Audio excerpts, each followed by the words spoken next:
welcome to the Building and Growing podcast. We're delighted to have Adrian Fagerlund from Linkby. Welcome, Adrian. Thanks so much for having me. I'm excited to be here. You're most welcome. Look, we're very excited to have you. You came off a red eye from New York yesterday, so Sure did. we've got you on the good day. Yes. So if I waffle on, that's probably why, because I'm half asleep. Yeah, no worries. Well, look, I mean, we'll make sure that we ask good questions to keep you awake. Sounds good to me. But if you do get tired, let us know. I'm sure the audience will be happy to give you a break. So don't worry at all about that. But look, Adrian, you're normally based in Sydney. Correct. But do you want to kick off by telling us a bit about your background all the way from the beginning? Yeah. So you're right. I'm originally from Sweden. Did a lot of travel in my youth, ended up in Australia, left Australia, and then kind of went back to set up my life in Australia. And then through a couple of twists and turns, I ended up landing a job in publishing through a company called Pedestrian.tv, an Australian youth publisher, the Australian youth publishing brand of Australia, where they really started small. And then grew to something quite significant, and then sold to the biggest TV network in Australia as well. Yeah, massive story, a massive journey for you to be on as well. Yeah, absolutely. And all the credit goes to my co-founder, whose name is Chris Warzinia. He founded Pedestrian.tv when he was 21 years old. Yeah. And then steered that together with another guy named Oscar. And together they steered that for over 15 years before that sale, that record-breaking sale of Pedestrian to Channel 9, which is, I think it's Australia's biggest TV and publishing network.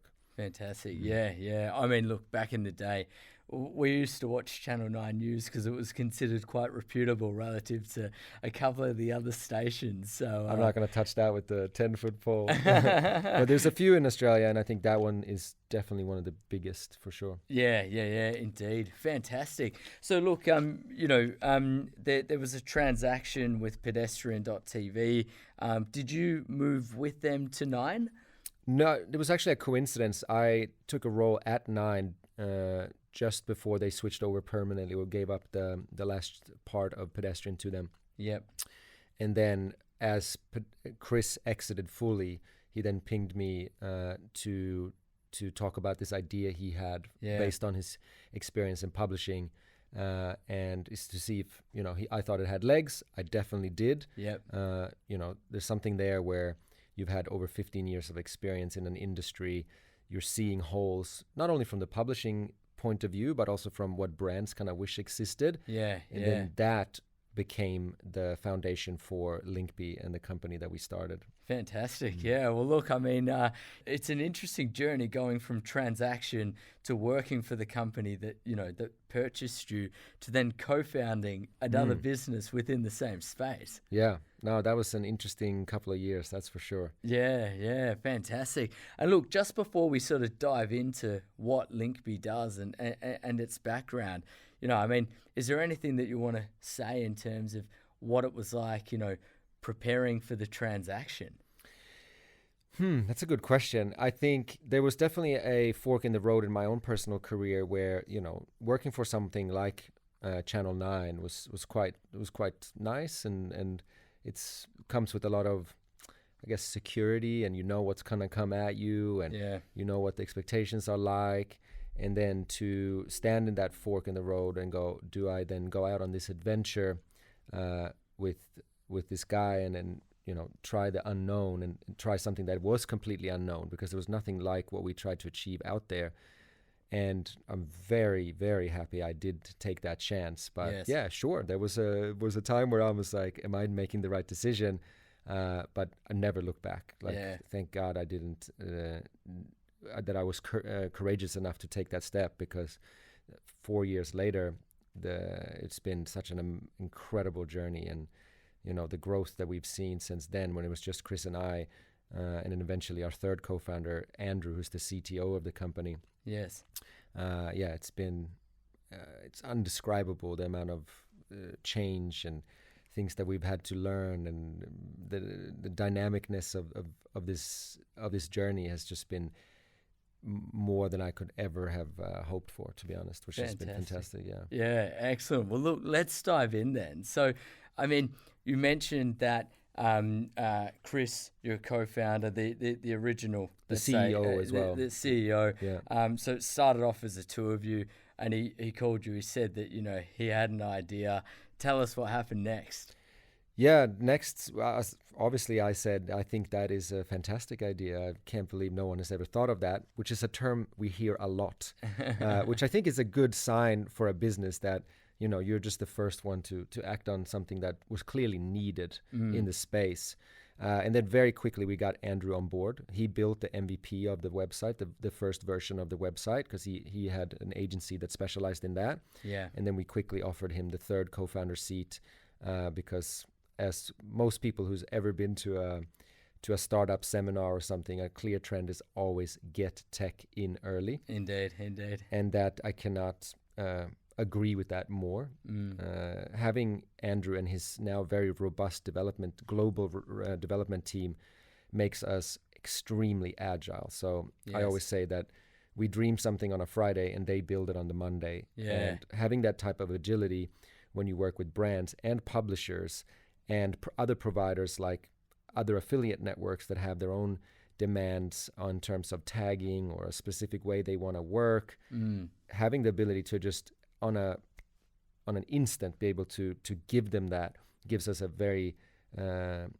competitive advantage beyond our own products, if that makes sense. Indeed, yeah. So look, why don't we start at the sort of top, you know, with a couple of sentences about what Linkby does, and then, you know, maybe you could dive into, let's say, the pain points that you guys had identified or the opportunities that you'd identified in the industry, and how you started building products to address those. Yeah, absolutely. So what it is in a nutshell is the ability to work with publishers, so premium publishers, or at least it is now. Yeah. We can talk about more of the future later, but at the moment we work with the biggest and brightest and furthest reaching publishers on a global scale. So we started in Australia, we came here to the UK, we're in the North America, both the US and Canada, and we're also in Southeast Asia now.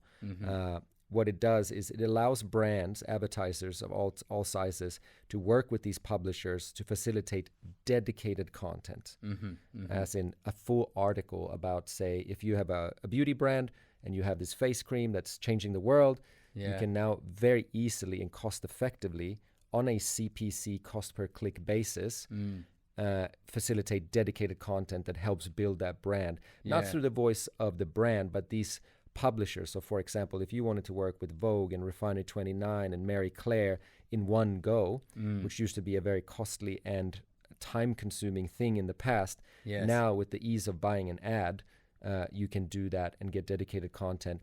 And with the kicker that it's all performance-based as well. Indeed. Which means that if someone sees the content, when someone sees the content and they read all about it, they get the voice of the publisher talking about why they love the brand or whatever's got going on. And then if they are so interested that they then click through to the site of wherever, but usually the site of the brand, it's only then that there occurs a cost. Yes. That's one of our products. The core product is built like that. And then we've also created a product called PubFeed, which allows you to work with brand advertisers. So if you want to work with all these publishers and just get the message out there, whether, for example, we just did a campaign with Disney Plus, we did a campaign with Uber, we did one with Domino's Pizza, where it's more about brand and just informing about an initiative, for example, where there's no call to action included. Then we also have the tools now to do that on massive scale. Fantastic. Which is exciting and has seen a lot of traction, especially in Australia, where our first test market for this product was or is. And it's seen some really huge strides there, which is exciting. So we're building out a suite of products that, if it's content that you're after, and if it's a huge audience you're after, if it's measurability and ease of use, and a pretty competitive price point as well is not to be forgotten, then I'd say we are leading the charge within that, which is great. Yeah, that's great. So I guess if I'm looking at it from a high level, you've got your clients, you've got, you know, your platform, which is managing, I suppose, the measurements and the budgets. Mm-hmm. And then you've got the publishers who are producing the content. Yeah. You also referred to a couple of like affiliate networks before. Where do they come in? Are they sort of in the middle connecting you guys with clients or? No. So everything happens on our end. Mm-hmm. So whether you are a direct to consumer advertiser, a brand, the marketing manager, a brand, or even sometimes for smaller brands, you work directly with the founders. Yeah. Or if you're a agency, a big, like the brands I just talked about, Uber and Domino's, they all go through an agency. Yes. Then you have PR agencies. Then you have performance agencies. Then you have the affiliate networks like the Racketons and Awins and Impacts of the world. They all come to us, use our platform to then reach the publishers that are signed up to the platform. Got you. The idea there is that we can facilitate the type of content that all those mentioned are after, which is, again, dedicated content that looks, feels, and reads like the organic content of that publisher. Yes. On the CPC side, each of those articles are created by the editorial team of said publisher that you choose to work with. Yes. The thinking there, and this is just my opinion, is that when it comes to like a regurgitated press release, or when a brand is completely involved and creates all the content and the publisher just puts copy and paste, you kind of miss the point, because the point, there's a premium to publishing. The point of having someone like the ones I met, Mary Claire or Daily Mail or whoever you want to work with, to do the work is that's why people come there. Indeed. They don't come there to listen to a brand. They come there to listen to these experts of beauty, fashion, tech, whatever the publisher is about, and they want to hear what they have to say about it. And through our platform, we let the publisher do the work. So when you create a brief, for example, if you're a brand and you decide to work with 10 different publishers at the same time, you will get 10 different articles expertly curated by said publishers that you have chosen to work with. Fantastic. It's not only about click-through. That's the metric which you pay for, but as all advertisers know, it's also about awareness, brand trust building, and just building buzz. Like you're gonna have to buy a lot of Facebook ads to create buzz, but having all these publishers who people actively seek out for their recommendations and to listen to them, all talk about the reasons why they specifically are excited about said product, helps do a lot more than just convert. Indeed. But in this world where people do spend a lot of money with the likes of Meta and Google, the conversion is usually the centerpiece. And that's kind of what we do as well, because we knew from the beginning that if we want to take money back from those big ones into publishing, we need to mirror the way of working, because that's what the norm is now. So you need to give complete control back to the advertiser of timings, budgets, the CPC, the cost per click itself, and then the selection of the publishers. You need to give that back to the advertisers so they feel comfortable and it's comparable to creating a Facebook campaign, for example. And that we knew that early on, that's how we do that, and that's how we built everything. So I used to say in the early days that it's as easy as building out a Facebook campaign, until I actually tried building out a Facebook campaign and realized that you need to be a little bit of an expert these days, because it's complex. There's so many options and there's so much you need to set and understand. But with us, it does not take us more than a couple of minutes to get anyone, regardless of experience, even if it's the first time you've ever dealt with content, you just follow our steps in our platform and you can create a brief. That said, in the background, our team works really hard to review all the briefs before they go to publishers, work with brands, guide brands to make sure that what they put into the platform is set up for success. So by the time it reaches the publishers, it has the best possible opportunity to be a success. Excellent. And look, Adrian, there are so many sort of crooks and rabbit holes we can dive into. And absolutely. So I'm gonna try and go through them in a way where I address as many as possible within one question. So let's start with the publishers. So can they choose whether to accept or deny briefs? And as a follow-on from that, are they guaranteed a particular amount of, let's say, revenue, when they're saying, all right, I'm going to pick Adrian's brief or I'm going to pick Lucas's brief? Yeah. What sort of visibility and choice do they have? Great question. So the answer to the first one is yes. Mm-hmm. Because contextual relevance still plays a role. We can Yeah. talk about contextual relevance as a separate one because that's an interesting one too. But yes, they have complete control of what they accept. Mm-hmm. Well, like they should, because crowbarring in a piece about golf clubs on Mary Claire doesn't make sense for anyone. Indeed, That's not why people indeed. come there. And then the follow-up question, which was... So it was, do they have an understanding or a forecast of revenue for Yes. each piece? Great question. So the way it works on the platform is that I'm talking about the CPC version, the core product now, is each publisher sets a allocated budget. Mm-hmm. So in the UK, for example, it's £2,500 or £5,000. Yep. That means that that's what the brand should be willing to spend if and only if the publisher in question performs to that level. Yes. Yes. So there's no setup cost, there's no retainers, there's no memberships involved, there's no cost but the cost per click. Yeah. However, if the publisher, you set the timings as well, and within that time, that's when the publisher has the opportunity to earn that money that's been allocated to them. Uh-huh. So if they do a fantastic job, and let's say it's a 2-3 month campaign, and they absolutely smash it out of the park, the maximum the brand will pay is that 2,500 or 5,000 pounds. Yes. However,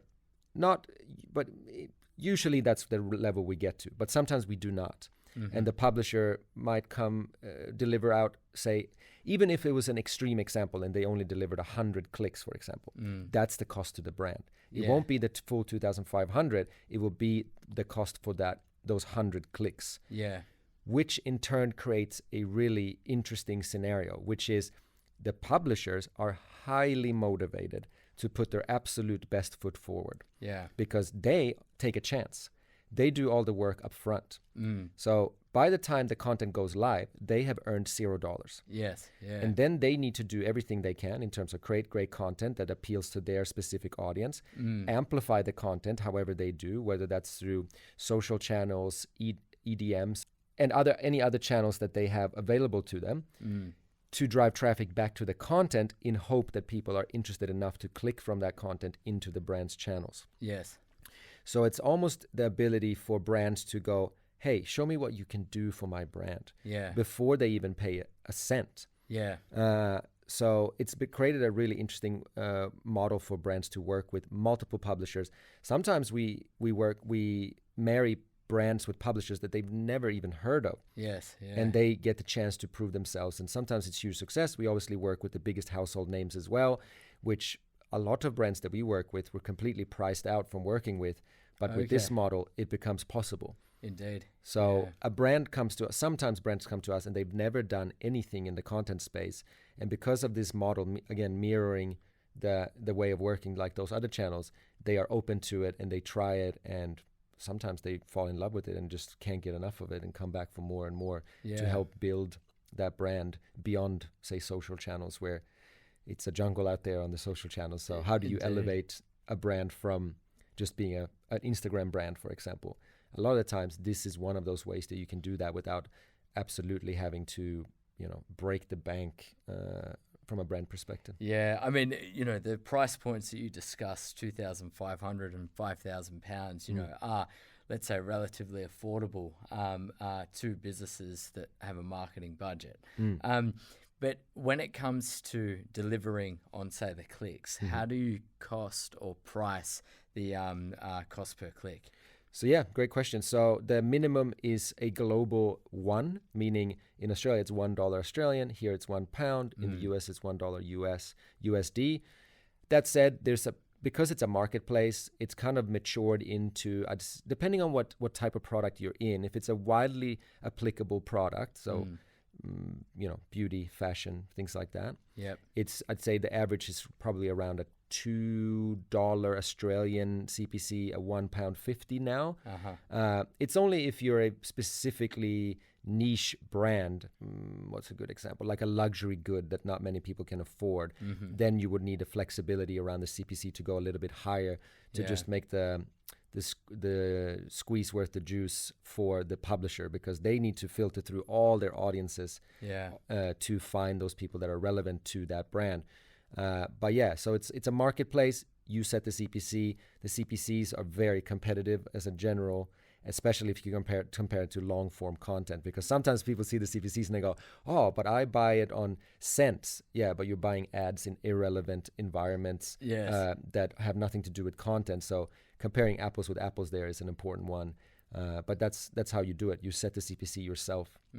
Fantastic. Yeah. And I guess just going back to some of the benefits that you discussed before, coming off your point about, buying ads in random places. Yes. When, let's say, someone's going to make a high value purchase or even an investment and they're doing due diligence on a company, the fact that they're able to type that company into Google and then it pops up with, multiple different well-known publishers discussing that brand. Correct. It can really help in that conversion funnel. Yeah, and I think, back to building buzz as well. Like, even if you're a brand that's everybody knows about and you're doing something new and fresh, and you can do TV ads, you can do billboards, you can do all these things. But now, especially with our second product as well, which is more of a focused on brand, you have this button which you can push and have. In Australia, I think it's 36 or 37 different publishers, all of the highest caliber, can now run content at the same time. Wow. And on the second product, that budget can be across all of them. That's nuts. Yeah. So shivers. It's really a new way of looking at getting content out there. And like we discussed, content does more than just drive clicks to a site. Yeah. Some of the brands that we worked with, there's been examples of where a brand has been covered by a publisher, and they've taken that coverage and made it into ads, which they've then run on hopefully relevant channels, but also affordable ones where they just buy the ads, but then use the clout, if you will, of that publisher and their view on their products to, again, really leverage the fact that it's not us saying that we're their most amazing brand and the best thing since sliced bread. It's these very, very respected publishers that are putting their name on it, which, if you're a brand manager and you manage content in the right way, there's so much more that you can do than just make it a flash in the pan performance campaign. Yeah, indeed. Digital marketing is kind of like fireworks, it pops up and then it disappears. But coming back to the point you made around brand contextuality, you mentioned that, these publishers are very well respected, and very well known. And it's important for them to put content up about brands which, might be in line with their visions, their values. But to the end consumer, are they able to see whether this is a paid post or a free post? Yeah, it's also the law, so it helps. Okay. But there's a couple of ways to skin that cat. So I really like what you said first. I think for publishers, there's an aspect of you got to keep the lights on. Yeah. And this is, again, where we leaned on our own experience within publishing. There's a few ways you can do that. Ads is obviously one. And I think there was a little bit of a knee-jerk reaction where brands needed to monetize once we went digital, and it became ads and autoplay videos and end-of-site experiences that sometimes feels like they have very little to do with the website itself. Yes. This ability gives them, like we spoke about, the freedom of choice to write commercial content that appeals to their audience that they think they actually will like and consume. And then they do need to call out that it is sponsored, but it does vary from publisher to publisher. Yeah. What we've seen to become the norm is, and you'll see this on most content these days, because there are products like skim links and other things where you can monetize a specific thing of an organic content piece. And as soon as you do, as a publisher, you need to let people know that, hey, there's money behind this. Yeah. So what it normally takes shape as is that at the very bottom of the article, usually in grayed out italics, it says something along the lines of, we love the products we write about. We hope you do too. Full disclosure, we might see some revenue from activity of this content. Something along those lines. I'm paraphrasing. And it's so normal to see that now that people don't really blink an eyelid. You don't even see it, right? Like it's because it's always there. And so it's not a big declaration. But then if you're an industry person, because there's plenty of links throughout the content, because it's cost per click. So you want to make sure that there's no confusion of where you go and act on any interest. Yeah. And if you hover over those clicks and look at the very bottom left part of the screen, you can see what type of link it is. Yeah. So for someone like you and me who's in the industry every day, you can figure out who the provider is. And so our links are called Linkby.com links. Yeah. But if you're not into that, you can then see that you should be. Not all publishers do it, to be honest. To be perfectly frank, they should. But at the bottom, there's usually an indication that, hey, there's affiliate or there's monetization of this content involved. Yeah, fantastic. That's great. Well, look, thank you for clarifying that. And then I guess the other, let's say, objective of that question was to look back to brand contextuality, which you mentioned that you wanted to dive into a bit more. Yeah. So it's fresh. It's top of mind because I had a meeting this morning where it was a subject that we talked about. It comes up a lot, especially with younger brands that are, again, exploring content or have explored content a little bit. And granted, contextual relevance is really important, especially if you are buying big partnerships with a specific publisher where their audience is the one you want to speak to and you're buying it on a per view basis. You got to make sure that those views that get chewed up are relevant to your brand. Yeah. So for example, if you're after women 25 to 45, you probably are, do a good job if you're working with a female focused publisher that already exists within that space. Yeah.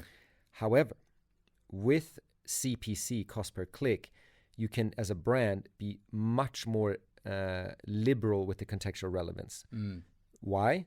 Because even if you work with, say, Daily Mail, right, the biggest news publisher on planet Earth, huge audience. There's going to be women 25 to 45 within that audience. But with the CPC model, you can build that brand on massive scale and get, if not thousands, millions of views on that piece of content. But unless those people reading it are interested and relevant, most likely in that target audience you're after, and if they don't click through, they don't cost you anything. Yeah. So through this model, you can focus on and pay for the people that find out, get educated about the brand, find out what you got going on, and then are so interested that they leave the original site and come into the brand site. Yeah. Those are the ones that most likely sit in your audience. And maybe if they didn't, now they do. Yeah. So sure. it's a way to be much more lenient and go wider with the contextual relevance, which sometimes takes my team a lot of educating to the brand to do, because the normal way of doing it included a lot of contextual relevance, and you needed to comb up a press kit and really explore who the audience is. Here, if it's in striking range of that your audience exists within that publisher, then it's probably a good idea to include them in your pitch. Yeah. Because again, you hit a wider audience, but again, you focus on the ones that are genuinely interested in what's going on. Yeah, fantastic. And look, just going into some of the consulting work I've done in the space before, one big issue is like doing due diligence, let's say, on those audiences and on the tools that are being used, because nobody wants to sponsor or begin a campaign with a company that has a real poor email deliverability rate, for example, or a dead audience. So given that you're connecting these publishers with their end clients, what sort of due diligence do you do on the publishers and their audiences? Yeah, so we have a dedicated publishing team led out of New York. This amazing woman named Vanessa Lawrence, who headed up Pedestrian TV. She was the head of Pedestrian TV, Vice, Refinery 29. She was at Qantas Magazine for a while. So she's built a publishing team that deals with all that side of the fence. So when we onboard publishers, they always have to have the audience. Yeah, the juice is not worth the squeeze for them if they do not have an audience. Because of the cost per click model, if they only reach, say, a couple of 100,000 people a month, again, they need to do all the work up front. So it doesn't, so it kind of filters that automatically. Yeah. And then we have things like automatic fraud detection. We have built-in systems that make sure it's human traffic. I can go into detail on how that works. Yeah. It's kind of Andrew's ballpark, not mine. Yeah. But safe to say is there's this controlling system. So if there was ever an opportunity, if there was ever a situation where a publisher would break the rules of publishing, so to speak, we immediately identify that and so make sure that everything is set straight right away. So it kind of is a self editing system in itself, that the reach needs to be there, and we also keep a very close eye on all the traffic that comes through all these sophisticated measurabilities that we built in from the core, from the ground up of the platform. So when it does happen that we get requests from publishers that either don't have the reach or are not fit for the platform, where we have to decline working with them. So we keep we just work with the most premium publishers there are. Fantastic. And that's really important for your clients' point of view as well. And for us. Yeah. All it takes is one sour apple, and then that wouldn't be any good. So that's right. That's a big focus for us from the development team, but also from which partners we choose to work with. Yes, yeah. And, going back to the point that you mentioned about making sure, let's say, clicks are genuine and audiences are genuine. Yeah. I can remember a few years ago, hearing a story, from someone quite close about an affiliate agreement that they had, and the affiliate hadn't realized that it was a cost per click agreement. But as soon as they realized that, all of a sudden, 10,000 clicks appeared within 2 hours, and then they wanted to be paid for it. Yeah. And there's click farms and whatnot, but I'm not sure, whether you've seen any sort of horror stories, and if you built tools and prevention accordingly. I haven't seen any horror stories, because we got out. We knew, being a publisher in the past, we knew exactly that those questions would be thrown at us. And through things like UTM tags, which is Google's way of tagging up a link so you can see all the behavior and the dwell time and where the traffic is from, things like that, coupled with the fact that if you're a clicker and you click many, many, many times very quickly, you're obviously not doing it with good intent. So there's automatic fail-safe triggers for that. And then, the publishers themselves know all this. So it would be a fool's errand for a publisher to start tampering with it. That's really where the only reason that anyone would do it, because it doesn't make sense for the brand, for us, or for the publisher themselves to tamper with it. So there's almost like a self-regulating thing there as well. But to my point, we knew this would come up immediately. So we, even from the very first iteration of the platform and the tech, that was front center of everything. Fantastic, yeah. And, talking about UTMs, I'm going to move the conversation to cookies for a moment. Right. Cookies are slowly being, removed from our lives. Yes, sir. Thankfully, I'd say. Indeed. Yeah. Indeed. But will that impact Linkby at all? So I'm going to go out on slightly thin ice here, because I am not the CTO. But we are working hard. They are working hard. The development team are working hard on what a cookieless future looks like. So we are not dependent on cookies now. Yes. And we will never be, because it's not going to be around. Yeah. But there are other things that you can do in terms of, and again, this ice gets thinner the deeper I go. But there are other ways that we're working on in terms of data learning and so forth, where the ultimate end goal would be to, because I'm marrying two conversations in one here, the ultimate goal would be to really be able to demonstrate the full power of content, because we are specializing in cost per click, which means I'm actively reading, clicking, and going somewhere else. Easy to measure, very, very easy to measure. But as we all know, in content does so much more. Yeah. So if I'm going my favorite publisher and getting educated about a brand, I might not click through then and there. But if it's a article about, say, a hairstyling product, and I don't need it then and there, I might not click. But the next time I do need it, I might not go back to that article. It's unlikely I'll go back to that article and go through there, but please do if you do, because then we get that click. But then there's, without cookies, because with a cookie world, you could kind of measure that to see if there was like a delayed reaction. Within 30 days or something. Yeah, exactly. But even that it's not a perfect science, far from it. But now we're looking at other methodology to do that, which again, I hope you ask me no follow-up questions because I am not the expert within that specific thing. No problem. Look, thank you for answering that. And I suppose, my final sort of question about Linkby is going to be, how do you guys make money? So simple to answer. We take a clip of the ticket. Yeah. So the majority share goes to the publishers. We have a system set up that the split is always the same. Another pain point as a publisher we used to feel is that going into contract negotiations with affiliate networks and all that could sometimes be too complicated. So we just drew a line in the sand, is that this is what we do and this is what they get. They get the lion's share, we get a small piece of the ticket. So we can build this team, with salespeople that scour the earth for brands that normally would not work with publishers, or find budgets that would normally not go to publishers from established brands, and also going cross-market. We do a lot of cross-market work where Australian brands go to the US and to the UK and vice versa, which opens up new doors as well.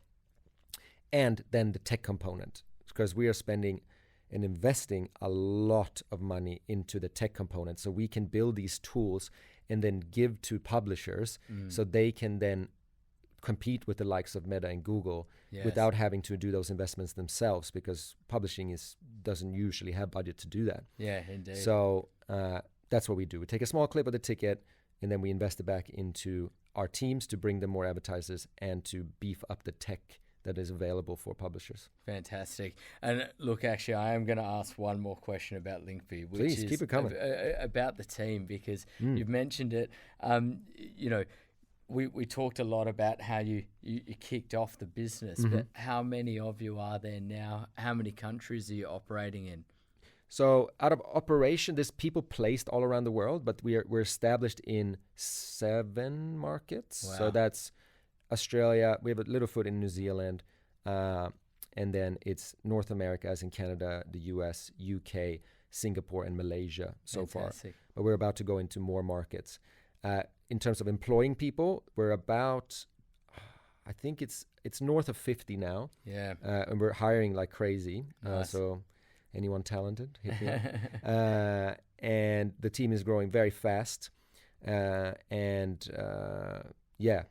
we're spread out across globally, and a lot of the work we do is remote as well, which has opened up a whole new set of possibilities. Yeah. Especially when it comes to talent hunting as well, because the world is our oyster in that sense, which is great. Yeah, indeed. Fantastic. Well, look, I was going to move on to trends within, let's say, the marketing world. But before I do so, Adrian, do you have anything else that you want to say about Linkby and the journey? No, just, it's fun to have these type of conversations, because there's a part of me that almost gets sentimental. Like it's been, a packed 4 years, but cliche warning here, but we are only getting started, and we have some things in the pipeline that, without going too deep into it, and I think this will cross over to the trends that you're talking about, there are more creators out there than just publishers. Yes. And some of them are, that probably the people you think about when I say that, like influencers and so forth, but there's others out there that carry an audience. And for us, it is about going into those spaces, the unexplored spaces of that as well.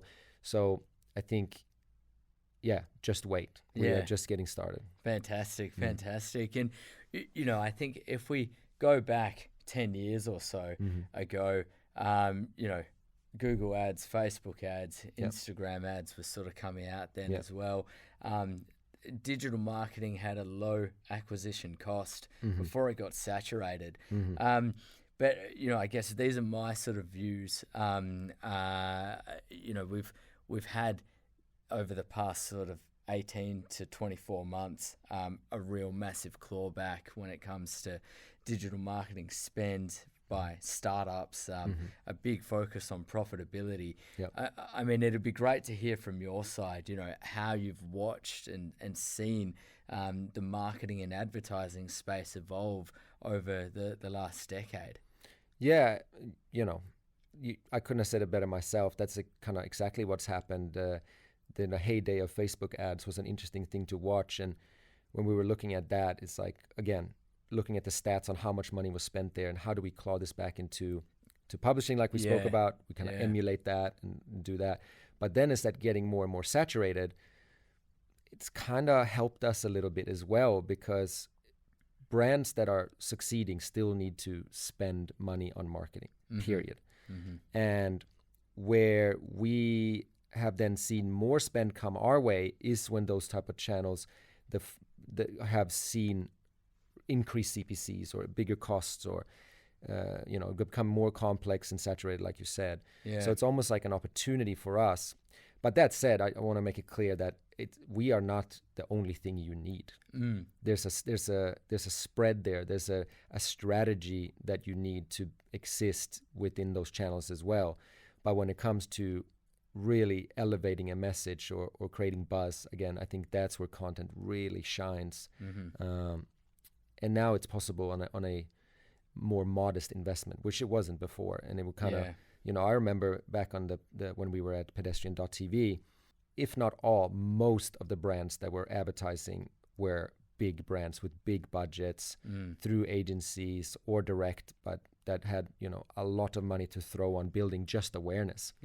Awareness in a cool, relevant environment, don't get me wrong, but marrying those worlds of performance and awareness together opened up new doors to advertisers in that time that was, where they were feeling the pinch from whatever reason, if it was increased cost from advertisers or, just the market that we're in at the moment. I think all in all, it kind of created an opportunity for us, which was fortunate for us. Fantastic. And you've referenced the fact that there are lots more creators these days. I think the way that the algorithms work on YouTube, TikTok, Instagram, to an extent, it allows anybody with a phone, to do a quick film. Post-production can be done in-app, and, it's more easier than ever before to gain impressions and views. Do you have any views on sort of where that's going, where everybody can be an influencer to an extent? Yeah, I think that's something that we're working on at the moment as well, to, again, capture, there's more than just influencers that have audiences, and capturing those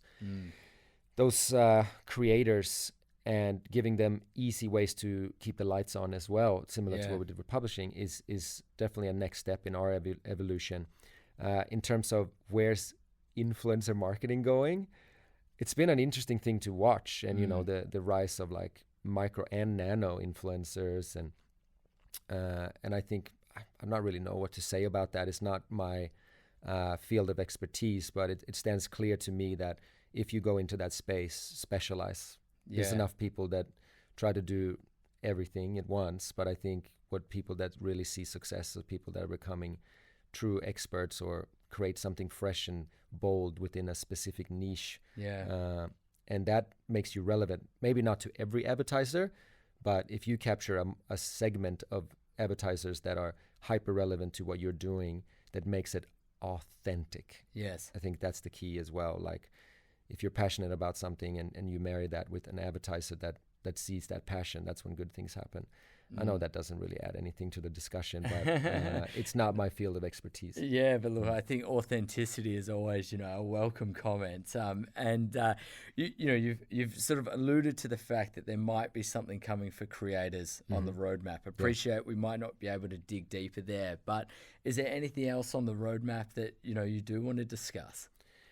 I think I kind of said it. I think when people say anyone with an audience, they think influencers. But there are other people, other organizations, other brands out there with audiences that are not necessarily monetizing their voice other than the core product that they're doing. Like, for example, there are dating apps out there that have huge audiences that spend tons of time in their environments, where if you do it right, there's opportunity to expand beyond that core product, Yeah. create interesting and authentic content that can then also be monetized if you do it the right way. Yeah. So that's an interesting space as well, but it goes beyond that. So anyone with a sizable audience, with a voice, should be able to keep the lights on without burying themselves in, ads or Yeah. non UX based ways of monetizing. I think there's a happy medium where you can do what you really love, collaborate with brands that you're passionate about without, again, burying yourself in ads and things like that. I think there's a space there that we are exploring at the moment, which hasn't been done yet. And I think if we're right and if our goals are achieved, we can carve out a piece of that, just like we have of traditional digital publishing. Fantastic. Well, looking forward to seeing where that goes. Me too. That'll be excellent. Look, Adrian, we've covered a lot about Linkby today. But from your side, have there been any, I suppose, key takeaways that you've found have really helped you over your career that you want to share with the audience? Yeah, there's a few, and they're all cliches. So cliche warning again. I think we talk a lot about, the importance of the team. So the founding team, which I couldn't speak more highly about, Chris and Andrew, that I started this company with, are the most talented individuals I ever come across. And then you start building a team under that, and I think here comes the cliche: your team is everything. Especially in this startup world, which also is in an interesting space, right? Yeah. When it comes to investment and so forth, everybody's keeping a close eye on everything these days. So the team you build, especially in this world, you really need talent, of course, that goes without saying, but then passion as well, because startup is a demanding space. Yes. You can, similar to my career, where you can work for a big established multinational company. It's comfortable and safe, but the rewards of being in a startup that does well can be good as well. And finding the right match of people, the right leaders in a team is so important. And we always say that we try to find people that are better than us, because that's how you get ahead. Otherwise, you just get a clone factory of yourself, and you're limited to your own capabilities. Indeed. But like I said, we scour the earth for this extremely talented people that can take the business further than even we could. Which has proven to be the methodology that has got us where we are now. Yeah, that's it. And I think it's not sort of appreciated enough, the fact that when you're bringing people in who may have succeeded heaps in a corporate, unless they have that build mentality, and am I building something which is going to fall over in 12 months when we scale, or am I building something that is unlocking time and can automate to continue to scale and not cause a roadblock later on? That's a massive thing that I see startups and businesses, particularly at your size, run into. They're like, all right, let's hire this logo, let's hire that logo, but actually they can build your level 1, level 2, but those foundations collapse once you put the weight on top of it later on. So Agreed. Fantastic. Well, look, Adrian, it's been a pleasure to have you on the podcast today. Any closing remarks before we wrap up? Yeah, I guess, can't not do a plug. Yeah. If anyone listening is interested and want to find out more, and all you do is just jump on our website, linkby.com, simple as that, Linkby, and then just request a demo, and then you can throw all the hard questions, all the curiosities you got around what we do on top of our team, and just start there. And we can help from create your first brief if that's what you need, or we can answer all the hard questions. At least then you know what's going on in the industry. Indeed. Look, Adrian, thank you so much, and please keep us updated when it comes to the new product launches as well, because yes, sir. I'm sure they'll be relevant for the audience. Sounds good to me. I'll do that. Excellent. Thanks so much for having me. Thanks for your time. Have a great trip. Thank you. Thank you. Brilliant.